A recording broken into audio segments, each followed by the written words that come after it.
সম্মানিত উপস্থিতি, খুবই দুঃখ ও পরিতাপের বিষয় হচ্ছে বাংলাদেশের মতো একটি জায়গায় যেখানে 92% মুসলমানের দেশ আমরা বলে থাকি,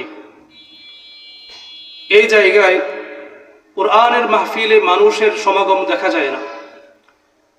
কিন্তু বর্তমানের এমন একটি সময় আমরা দেখতে পাচ্ছি, ঢাকা শহর সহ বিভিন্ন অঞ্চলে এমন একটি সময় 5,000 টাকা করে দিয়ে টিকিট কেটে হলেও মানুষ কনসার্টের আয়োজন করে এবং 7 দিন আগে থেকে মানুষ কনসার্টে যাওয়ার জন্য প্রস্তুতি নেয়। শুধু তাই নয়, 3 ঘন্টা 5 ঘন্টা আগে থেকে মানুষ সেখানে উপস্থিত হয়ে বসে থাকে গুনাহ কামাই করার জন্য। কি কামাই করার জন্য? গুনাহ কামাই করার জন্য 5,000 টাকা দিয়ে গুনাহ ক্রয় করে নিচ্ছে। কিন্তু এই কোরআনের আয়োজন আজকে যিনি করেছেন, এই কোরআনের আলোচনা শোনার জন্য আমাদেরকে কি টাকা দিতে হবে? না। একটি টাকা দিতে হবে? না। টাকা দিতে হবে না। ফ্রি সওয়াব অর্জন করতে চাই না, আমল ক্রয় করতে চাই না, নিতে চাই না, আমরা জান্নাত অর্জন করতে চাই না।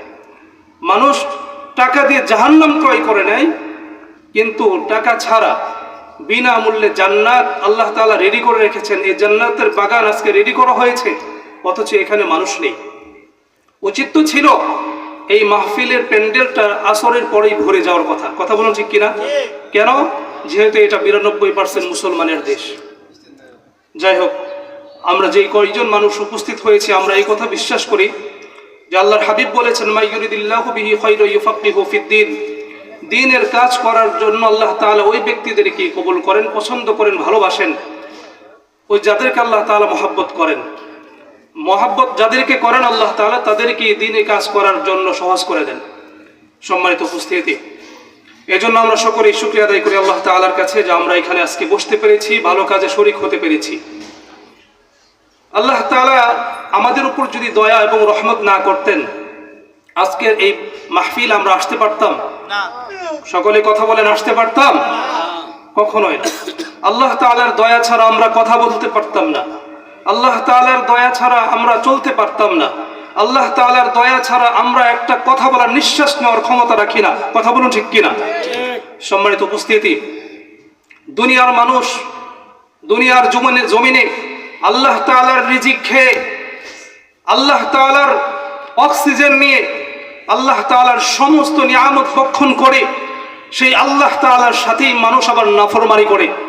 মানুষ হচ্ছে এতটা গাফিল, এতটা নিমক হারাম, অথচ আল্লাহ তাআলা বলছেন, তবুও আমি আল্লাহ তাআলা তোদেরকে ভুলে যাই নাই। তোরা যখন আমি আল্লাহর কাছে কোনো বিষয় চাবি, আমি আল্লাহ তাআলা তোদেরকে সাথে সাথে সেই জিনিসটা দান করব। সুবহানাল্লাহ।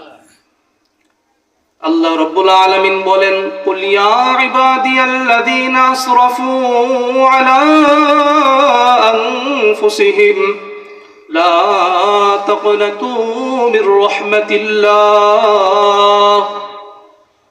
ও দুনিয়ার মানুষেরা, ও দুনিয়ার যুবকেরা, আজকে যারা তোমরা গুনাহের মধ্যে নিমজ্জিত হয়ে গিয়েছো, আমি আমার আলোচ্য আয়াতের মধ্যে একটি আয়াত পাঠ করেছি, যে আয়াতের মধ্যে আল্লাহ রাব্বুল আলামিন সমস্ত মানুষকে আশাবাঞ্চক একটি শব্দ বলেছেন।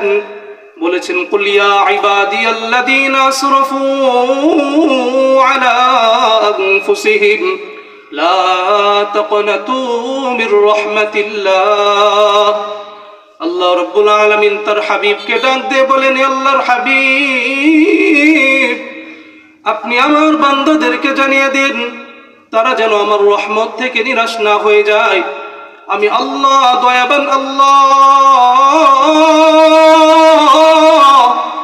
আমি আল্লাহ বড় দয়াবান, আমি আল্লাহ বড় দয়াবান।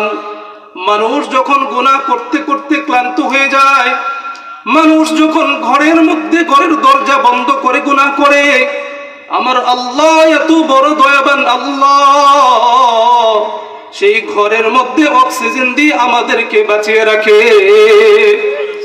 একটা বারের জন্য যদি আমি এই চিন্তাটা করি, আমাকে আল্লাহ তাআলা এত সুন্দর করে সৃষ্টি করলেন, কেন সৃষ্টি করলেন?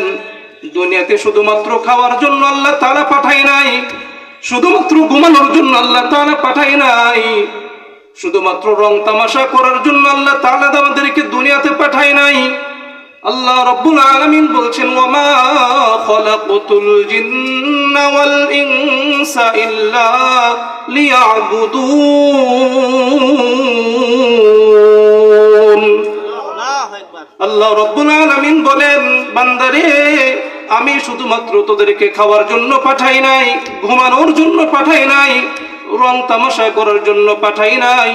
আমি আল্লাহ তাআলা তোদেরকে সৃষ্টি করেছি একটি মাত্র উদ্দেশ্যে, সেই উদ্দেশ্যের নাম হচ্ছে ইবাদত, গোলামি। কার গোলামি করব? দুনিয়ার এমপি মন্ত্রীর গোলামি করব? না না না।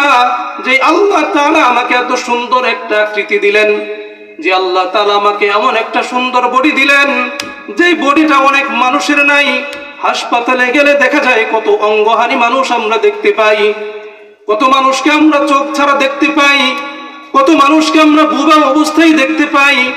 এই সমস্ত অবস্থা থেকে আল্লাহ তাআলা আমাদেরকে কত ভালো রেখেছেন, কত ভালো রেখেছেন, সুন্দর চেহারা দিয়েছেন। এত সুন্দর চেহারা দেওয়ার পরেও মানুষের কোনো শুকরিয়া নাই। মানুষকে আল্লাহ তাআলা অনেক আদর করে সৃষ্টি করেছেন। এই জন্য আমরা সকলেই আল্লাহ তাআলার ইবাদত করব তো ইনশাআল্লাহ। কার ইবাদত করব?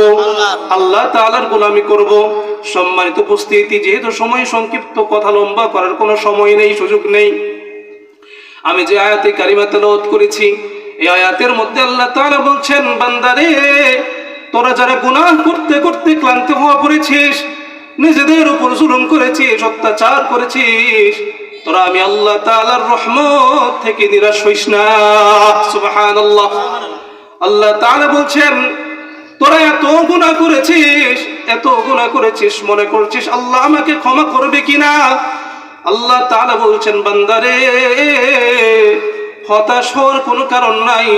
আমি তোদের জন্য এমন এক মালিক, আকাশ পরিমাণ গুনাহ করেছিস, জমিন পরিমাণ গুনাহ করেছিস, শেষ সময় আমি আল্লাহকে একবার আল্লাহ ডাক দেন না, একবার আল্লাহ, আবার বলুন আল্লাহ। আল্লাহ বলতে ভালো লাগে নাকি ভাই? সেই আল্লাহ তাআলা বলছেন, আমাকে যদি একবার আল্লাহ বলে ডাক দিতে পারিস, আমি আল্লাহ তাআলা তোর জীবনের সমস্ত গুনাহগুলো মাফ করে দিব। সম্মানিত উপস্থিতি, আমাদের হাবিব, এই যে রমজান মাস, আল্লাহর হাবিব এটা হচ্ছে কি রজব মাস। এই রজব মাসে আল্লাহর হাবিব সাল্লাল্লাহু আলাইহি ওয়াসাল্লাম মেরাজ করেছেন, আপনারা জানেন। মেরাজ থেকে ফেরার সময় আল্লাহর হাবিব সাল্লাল্লাহু আলাইহি ওয়াসাল্লামকে আল্লাহ রাব্বুল আলামিন তিনটি হাদিয়া দিয়েছিলেন। কয়টি? বিশেষ তিনটি হাদিয়া দিয়েছিলেন। এক নাম্বার হাদিয়া হচ্ছে নামাজ হাদিয়া দিয়েছিলেন। আপনারা ইতিহাস জানেন, ইতিহাস বলার আমার কোনো সময় নেই। 2 নাম্বার হাদিয়া দিয়েছেন সূরাতুল বাকারার শেষ 2টি আয়াত। 3 নাম্বার হাদিয়া দিয়েছেন, আল্লাহ তাআলা বলেন মুশরিক ব্যতীত সকলের গুনাহ মাফ। সুবহানাল্লাহ। যারা আল্লাহর সাথে শরীক করে নাই, আল্লাহর সাথে যারা শিরিক করে নাই, আল্লাহ তাআলা বলছেন, ইন্নাল্লাযীনা কাফারু ওয়া মাতু ওয়া হুম কুফফার ফালান ইউকবালা মিন আহাদিহিম মিলউল আরদি যাহাবান ওয়া লাউ ইফতাদা বিহি।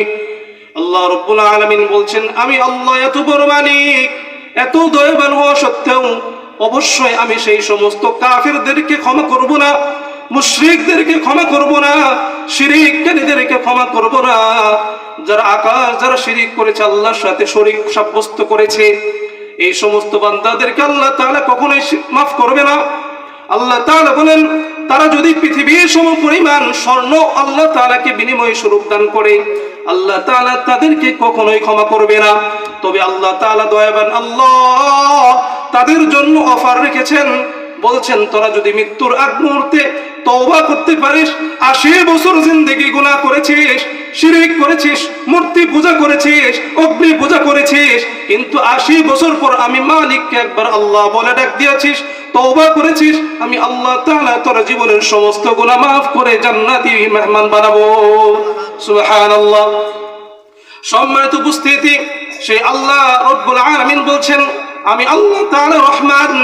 কত বড় রহমান! হাদিসের মধ্যে আল্লাহর হাবিব সাল্লাল্লাহু আলাইহি ওয়াসাল্লাম বলেন, ইন্না লিল্লাহি মিআতু রাহমাতিন আনজালা মিনহা রাহমাতান ওয়াহিদাতিন বাইনাল জিন্নি ওয়াল ইনসি ওয়াল বাহাইমি ওয়াল হাওয়ামি বিহা ইয়াতাআতাফুন।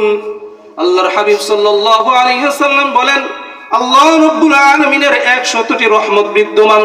বলেন কয়টা? আল্লাহ রাব্বুল আলামিনের 100টি রহমত বিদ্যমান। তার মধ্য থেকে আল্লাহ তাআলা দুনিয়ার জমিনে একটি মাত্র রহমত নাজিল করেছেন। সুবহানাল্লাহ। একটি মাত্র রহমত দুনিয়ার জমিনে দেওয়ার কারণে, একটি মাত্র রহমত দুনিয়ার জমিনে দেওয়ার কারণে মা তার সন্তানকে এত ভালোবাসে, সন্তান মাকে কত ভালোবাসে। শুধু তাই নয়, বনের হিংস্র জন্তুগুলো পর্যন্ত এত সন্তানদেরকে, তাদের সন্তানকে ভালোবাসে শুধুমাত্র একটি মাত্র রহমত আল্লাহ তাআলা দুনিয়াতে দেওয়ার কারণে। এই বান্দাদেরকে আল্লাহ তাআলা বলছেন, ওই হতভাগা অন্তর হচ্ছে ওই অন্তর যাদের অন্তরের মধ্যে আল্লাহ তাআলা রহমত রাখে নাই। আল্লাহর হাবিব বলেন, লা তুনসাউর রাহমাতু ইল্লা মিন শাকী। হতভাগা হচ্ছে সেই অন্তর, যে অন্তরের মধ্যে আল্লাহ তাআলা কি রাখে নাই? রহমত রাখে নাই, দয়া রাখে নাই।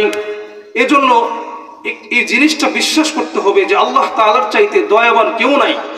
দুনিয়া আকাশ পরিমাণ গুনাহ করেছি যুবকরা, জমিন সমপরিমাণ গুনাহ করেছি, গুনাহ করতে করতে নিজেদের জীবনটাকে জর্জরিত করে ফেলেছি।